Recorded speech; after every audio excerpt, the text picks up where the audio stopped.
Hello, I'm Dave Good, and I'm the systems manager at Stevenson, and I'm here today with Dave Stevenson, and he is the founder, president, and owner of this company. And I'm really excited to talk to you today, Dave, about some of the things in the past that have made us the company that we are today. Great. And let's dive in. Okay, sounds good. All right, here we go.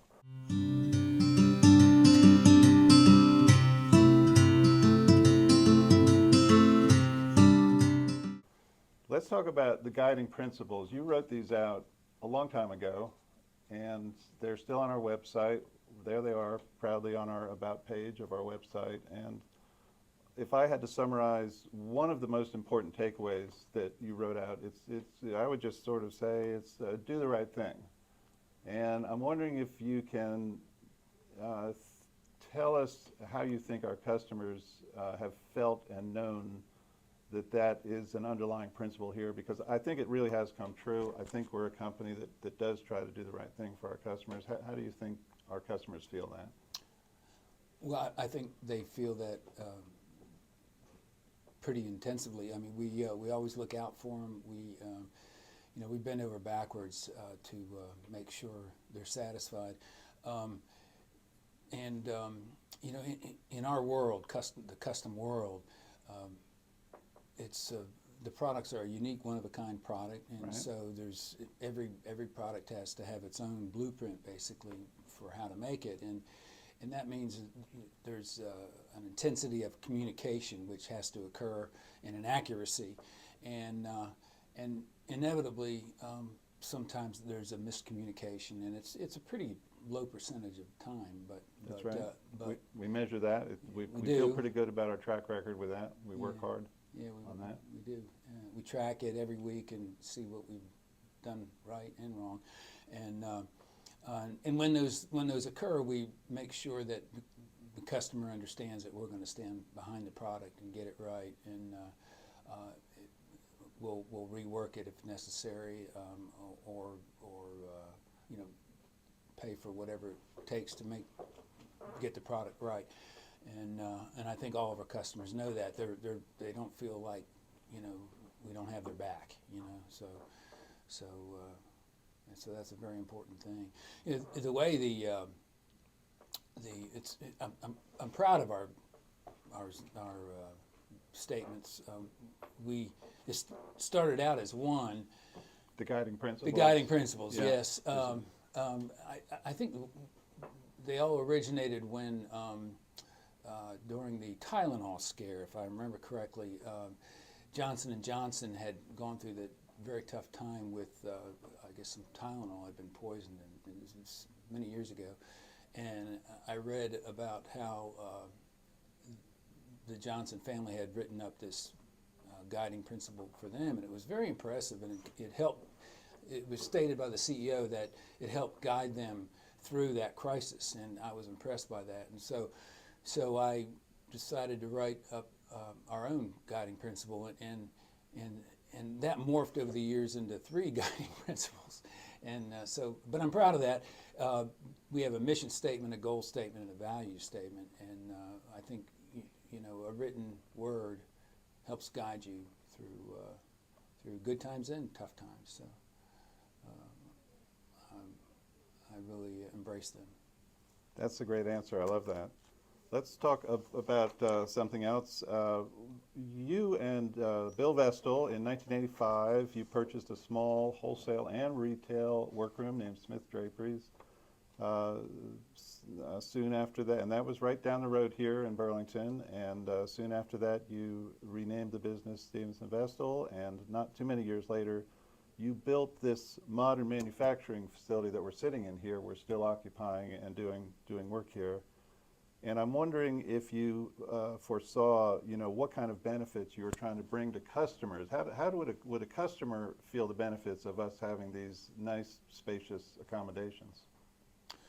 Well, yeah, we were in a 7,000 square foot building in 1985 when we bought it, and it was almost like a long house. I remember that. Yeah. I was there. Yeah, that's right. Just a couple miles down the road. I was just a visitor at the time, but yeah. And I think we could do a pretty good job for what we were doing there. But this facility, both Bill and I were, you could say, manufacturing engineers, and Bill worked for the drapery division of Burlington Industries, and I worked for the Automated Factory Systems Group in Burlington Industries. And so we worked hard to lay out what we thought was the most efficient facility we could, and we built a 15,000 square foot building first, right here. And then we had two 7,500 square foot additions over the years. So it doubled. Your original building doubled in footprint. Exactly. And yeah. that's where we are today. Yeah. We've kind of gone all the way to the back of the property. That's kind All the way to the back. We can't add on anymore, unfortunately. But we've got plenty of space now to do what we need, and we've got 3,000 square feet of office space and modern manufacturing facility, and it helps us. And we, Bill and I both trained in various manufacturing techniques and tried to bring those to our company here. And we brought in just-in-time manufacturing techniques, and we have a U-shaped production line in the drapery department, and we just tried to innovate all the time and do the best for our customers. And So I think basically the efficiencies that we've gained allows us to put as much value in the product as we possibly can.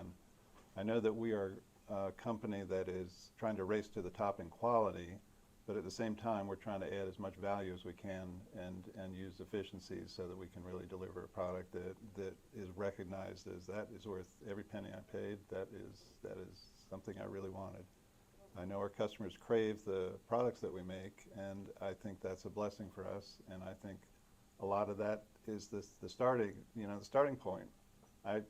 The first day I met you, Dave, you said we're going to build a modern manufacturing facility, and I thought I got to stick around here and be part of it, because I was only indirectly your employee at the time, and I came to the mothership after you built this building. That's when I arrived. But yeah, and I feel very thankful that you stuck around. I want to say that you've added so much to the company. Thank you. But I think that's a really fascinating starting point. Let's talk about the fact that we are a company, that we're a COM workroom. That means customers own material. Everything we do here relies on our customers sending us material. And mostly we're just selling our time with a few additions of lining fabric and sometimes some metal headrails and wood boards out of our wood shop. But what I'm thinking is, if you started this business from scratch and you had no idea, what you were doing, it seems like the first thing you do is go to the library and you'd look what is this world of drapery fabrics and trims? What this decorative fabrics? And when you start looking into that, you realize, well, not only is there a bewildering variety, but also it changes every year. There's a fashion aspect of this. It certainly is. And so we have had to become a company that is one of the reasons we have a business at all, it feels to me like, is we have developed an expertise with materials, with these drapery materials. The way they handle, where they're prone to flaws, they might have dropping or slip patterns, how well they actually fold or pleat or sew or iron or steam out. So I'm curious what you think our customers need to know about how we've developed our company in that way. Well, one thing about being a custom workroom is we see it all, and we see all sorts of fabrics, and then we see attempts by customers maybe using a fabric in a way that might not be the most efficient or best use. For example, an upholstery fabric on pleated drapery. Some upholstery will work, some will not. And so because we've seen it all, we're able to inform our customers and keep them from getting into a place that doesn't work. Sometimes that doesn't always come out the way we want, but we always try to guide our customers in what works where, and that's through years of experience, seeing it and seeing the changes. I think you and I were talking earlier about some of the fabric we used to use back in the day, back in the 80s when we got started. And, antique satin. Yeah, antique satin. Bring it on. Lots of that Yeah, stuff. I can remember lots of light blue, kind of Carolina blue, antique satin with swags and cascades or swags and jabots, whatever term you like to use, and pleated draperies, and oh, they went everywhere, and that antique satin would just form folds very nicely. It made very very nice It really did. hand, and It did. and you saw a lot of that back in the '80s, and then other fabrics came in and more cottons and chintzes, and then upholstery and linen and everything, and different kinds of trims. Oh, it's so we've seen a lot of variety and had to deal with it, and so we know how to deal with it. Yeah, and it continues today, and we get fabrics from. I was pitching in back in COVID. We all did a few extra things that we maybe weren't used to, and I was pitching in and receiving for a while, and I was just taking note of the different countries where these fabrics come from. They come from all over the world. Not it's just like you might feel cynically like, well, it's all from China. It's not. It's like a bewildering array of places from all over the world, including in this country, and that alone was sort of eye-opening. The different ways those different fabrics looked and felt to me back in 2020. Well, the other thing about them coming from all over the world, the fabrics, that also has changed the dynamic of our ability to get something through quickly. I mean, we in the past we would have like a total backlog of X amount. of an X amount. Yeah, thank you, Dave. And historically, we'd be able to work on half of that X. And nowadays, because of fabric issues coming in, taking longer to come in and that kind of thing, traveling further, we're able to work on like 35% of that total, because it just takes longer for that backlog to be able to become available. So In other words, more so than previously, a considerable amount more than half of our orders are just kind of waiting on fabrics to come in from all over the right, waiting around all over the world. So we strive for like a 2-week delivery from release of an order, and we get pretty close to that. But if you look at the complete backlog that we work on, it's a much longer delivery because there's so much time between the time we might get the order and actually get all the fabrics and questions answered. So it delays the product. And despite that, I'm aware that our internal goals are being met for quite a prompt time frame. You set us a goal of 14 days, calendar days internally from releasing an order to the production schedule to completing it out in the workroom. And I think this year to date, we're running about 15 calendar days.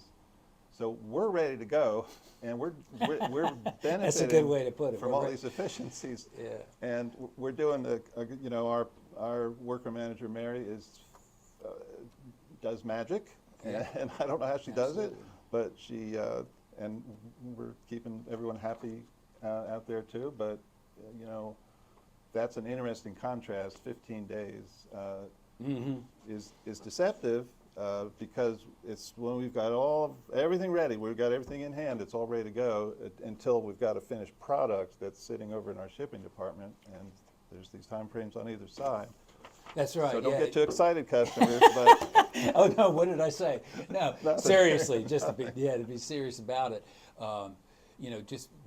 That once again, it's when we have all the materials and everything, all the information we need to make the product. Yeah. That's that 14-day time frame we shoot for, and of course there is that if we don't have all the materials, it's just going to sit and wait, and if we don't have all of our questions answered and all the information we need to make it right, it's going to sit and wait. So you can help us, customer, by getting the product, getting the materials to us as quick as possible, plus making sure we have all the information we need and providing all the dimensions and whatnot. We have a term for that. We call it a clean order. In other words, if you can give us the materials that are going to go into the product, and you give us all the information kind of on a silver platter, that's a clean order, and we can get right on it. And that's what we want. So, and because it's good for you and good for us. So. And that's at 15 days internally for this calendar year. Yeah. And that, by the way, also, this is a hard. My experience, Dave, is this is a hard business to be in, and yet we are rare. You look across the landscape, you don't find a whole lot of other companies doing what we're doing on the scale that we're doing it.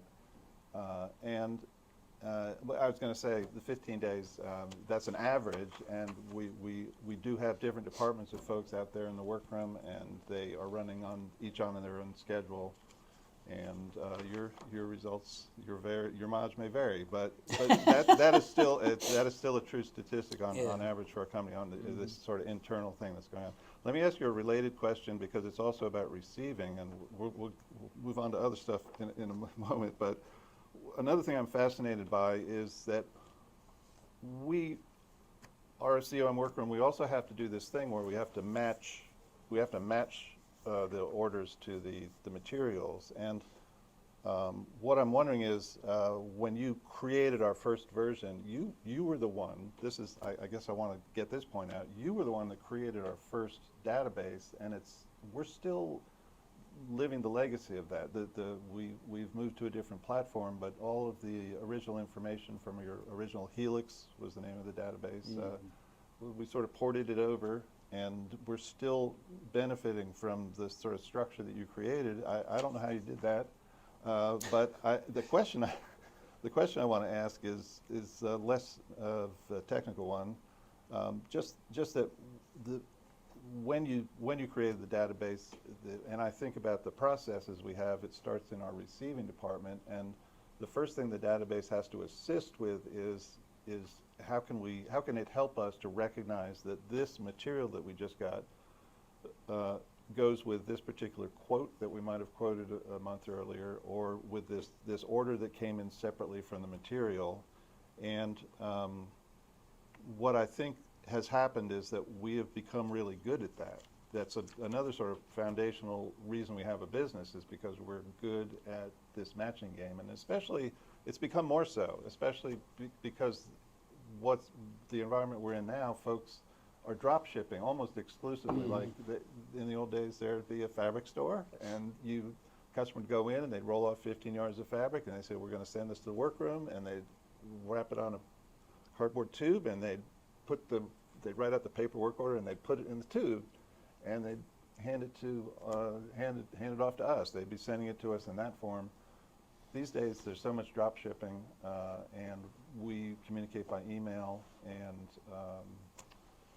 we therefore, when the material comes in, it's not just an automatic thing. Oh, I see that this Smith order goes with this Smith fabric. It's more like we are blessed with lots of customers. We've got a lot going on, and yet we're good at doing this matching game. And I'm wondering how you think our customers benefit from our proficiency at doing this sort of juggling act. Well, I would say we have the best customer service reps in the business, and the other thing we do is we're dedicated to their customers, and we don't. I mean, if a CSR could help out another CSR, but there's a relationship that's built with our customer service reps and their customers, and that helps in that communication. You know, we strive really for our customer service reps to almost become mind readers, you know, and know what their customer is thinking, and that helps also in the matching and knowing what's coming in, and just, you know, having a good relationship with the customer is just so important. So, and we just have a system, you know, that we follow, and the database sort of does organize that system. You know, when we receive the fabric, it's entered into the database. When we receive a quote, it's entered into the database, and they can be matched up. And yeah, I am proud of that database, but I'm also proud of how all those who have touched it since me have enhanced it, including you, Dave, and we've had a lot of people involved in making that database what it is. But yeah, it's a great communicative tool. There's so many parts to getting the product right, and we're able to communicate almost automatically with our customers, by the way the database is programmed. So I know all our customers are familiar with our status letters and our questions and our fabric received and how we invoice and ship. And anyway, it's a good system. Yeah. The way I like to think about that is that no one cares about a database, but people love to be helped and be given support and help to become organized over the course of one of these projects. Yeah. And that so, database helps do that. It certainly does. So you and I are a little nerdy, but oh gosh, well that's true. we had a customer that gave us a compliment, and one of the terms she used was that she loved our organized process, and I love that. And Yeah. that's what that's about. Mm-hmm. We're just helping folks stay organized, and we're communicating just when they need to hear from us. Right. Let's talk about the idea of this artisanship that's going on out in the workroom and the rare art that is these days. Because once upon a time, I wish I could say that there were lots of boys and men involved in this, but let's sort of like say what it was. It was very traditionally a mother would teach her daughter how to sew. Mm-hmm. And they had sewing machines, and they would make their own clothes, and maybe they'd be making their own draperies. And those days, we sort of witnessed that sort of going away during the course of our careers. Mm-hmm. And so what happens is we have fewer and fewer job applicants for sewing positions that come to us with that kind of sewing experience. And so what we've done of necessity is we've fostered an oasis of artisan talent. It's like an island of wonderful sewing knowledge out in the workroom. Yes. What do you see as the upside for our customers for us having made this effort? Well, our mission is to preserve and promote old world style artisanship in the products of our trade, plus to marry that to modern manufacturing techniques. And but what that means is that we've had to take on the role of finding people who could be trained to become artisans. And it's different, as you mentioned, David. In '85, you'd run an ad for a seamstress, and you'd get a line out the door. And like Mary Poppins. Yeah. Oh. And today, we tend to work with agencies, and because it's a little bit more efficient. But you don't find people who sew, and so we had to kind of. It was almost a scary kind of thing. Like, well, where are we going to get our help? Well, the thing is. Welders weren't trained by their dads to, weld, if that makes any sense. And the analogy I'm trying to say is, well, we need to train them, and we need to train individuals who are interested in learning this trade and excelling in it. And so that's what we've done. We've taken on that mantle, and of course it's that means we sort of dedicate a certain percentage of our costs to training, and we do that day in and day out, and it works, but it's a different thing we had to go through and had to learn, so to speak. It's harder to get an artisan there, when you're starting from scratch, so the other thing is, like, the idea of the kind of product we make requires dedication and a talent and focus and attention to detail, and those are people who are talented, and we want to pay those people well for that skill set, and that means the cost of our product is different from what it was in the past, I believe, and I think it's just the way that's going to be the trend, because we want to get the best and and in order to do that, we need to pay them well, and so that's part of our challenge. But it's working, and we do have a wellspring of talent out there. I think we do, and we have a lot of happy customers, and we get lots of testimonials, and I see that in part of my job here, working in our marketing area, and our customers rave about what we're doing. And maybe my question was so broad; I mean, it was so obvious what the answer was. It's just, we're doing a rare thing, right? We're just doing something that is. Everything we make is one of a kind. It's unique, beautiful. And I think that's exactly what our customers benefit from, is they get this handcrafted product, and it gets to grace their homes, and it adds function and it adds beauty and to their homes, and that's what they're looking for. And we're just really fortunate to, add that to the world. I just think that's a really rewarding part of what I've been involved in here. Anyway, just to speak for myself. Just got a couple more things and then we can wrap up. But the penultimate subject I wanted to talk about was the fact that what I've noticed is that we've optimized this business for remote relationships, and we've become, or we very early moved into this area. We became a regional workroom, and it's a little different than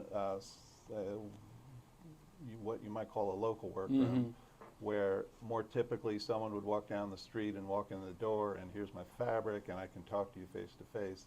So we can do that. We do have customers who are quite close by and come and drop off and pick up and so forth. But the interesting thing to me is that we have optimized and shaped this company to work well as having these remote relationships with folks. And when I look at the big picture of this, I'm seeing two things that we're doing, and we've already sort of talked about them right here. But just to sort of put an underline, we took human services, and you mentioned dedicated customer service, and of course what you meant by that is there's one person that a customer talks to every time. You don't just get a team of folks, and you might get one person one day, and so you have basically a project manager here. So we have this. Also, the way that we set up our business, those folks are highly trained. They're actually performing technical skill of doing the quotes, so they have to have quite a high level of understanding of what's going on out in the workroom.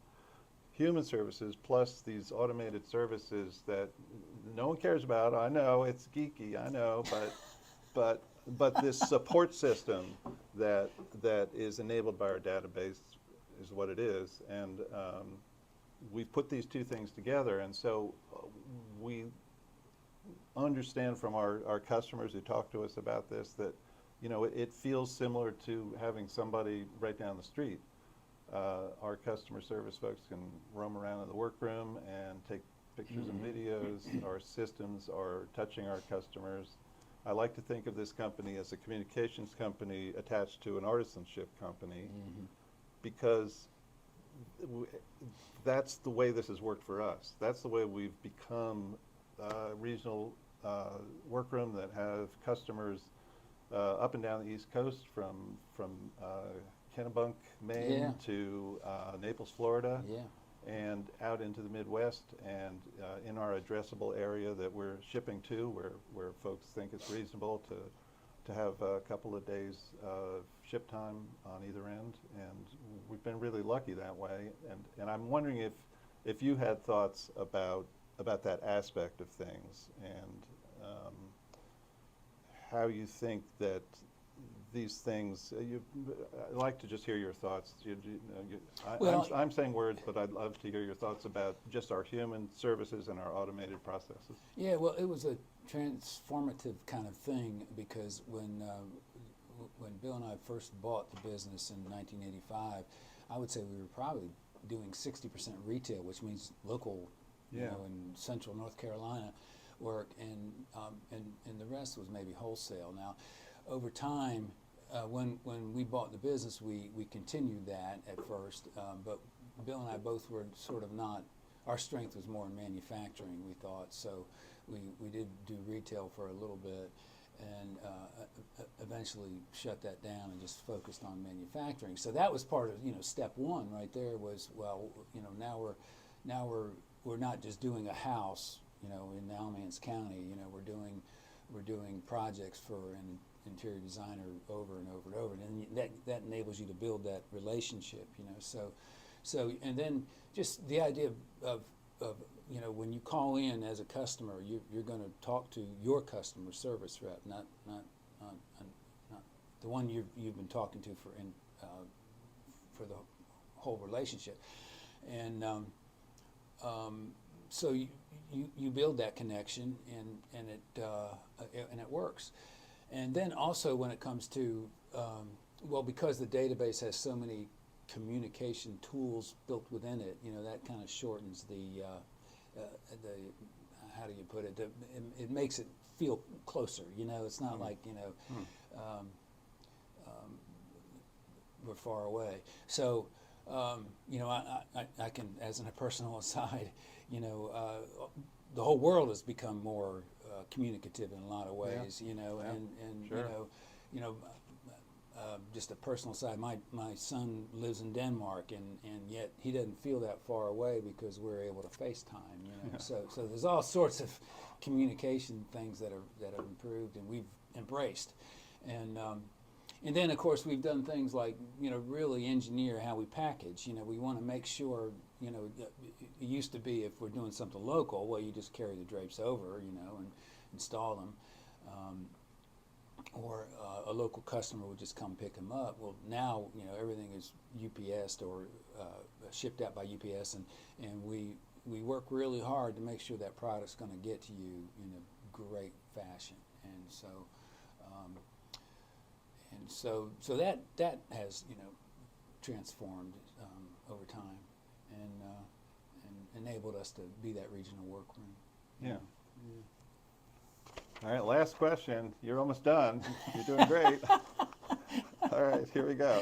Oh, gosh. This kind of dovetails from what we were just talking about. I just wanted to end on this topic of focus and the idea that we have taken a certain path, and although we've experimented in the past with trying to diversify in a variety of ways, and I've been involved in some of that, and when we also and yet for these last many years we're really just trying to do one thing, and do it really well, right? And that is to provide these workroom products and do it to a vast region of the country through our communication system. But it's really all about this one set of custom soft goods, draperies, shades. Let's name them. Let's balances, pillows, cushions, and lots more products. Bedding products, spreads. Hand-guided quilted bedspreads. Mm-hmm. That operation back there is fascinating. Mm-hmm. But we've just kind of stuck to this thing, and a lot of our competitors, our large workroom competitors, have diversified into a lot of related businesses. But how would you describe the benefits our customers receive from us having this singular focus? Well, if you think about what we do, even it is a lot of things to keep track of. That's right. We make a lot of different kinds of products. It's already a lot. It's already a lot. And it's hard. And it's hard. So yes, you alluded to the fact that we went off in different directions, and we did over it's been 40 years, so we've tried a lot of different things. But we did retail, we did turnkey, meaning we sort of managed larger projects. We did installation. We actually dove into selling hardware at one point. Fabrics, yeah. And so all those were sort of a distraction, I think, and they never really, I think, enhanced our ability to do a great job at something. And that's kind of what I don't know. It's the way I want to be personally. You know, I want to be good at something, and I want this company to be not just good but great at something. And if you're distracted by a lot of different things going on, it's hard to be great at something. You know, and we're already have a full bucket of things to make. You know, we talk about our alphabet of product that we make, the accessories, bedding, draperies, shades, and valances, and there's within those categories there's just a myriad of products that we make. You know, true. and There's a bewildering array of accessories and bewildering. bedding. Exactly. I mean, it's true. Tablecloths, And tie backs. And I want us to be good at it, and I want us to be great at it, and you know, that's where the focus is, you know. So that's what we're doing, and I'm proud of it. Well, I'm just glad that you've been doing that all these years. I think this speaks well of you personally. You know, the stamp of Dave Stevenson is all over I appreciate that. the things that our customers love about our company, and it's been my privilege to be here and help you with it. Oh, great. Thank you, Dave. I enjoyed the interview. All right. Thanks for doing the interview, Dave. Sure. All right. See you next time.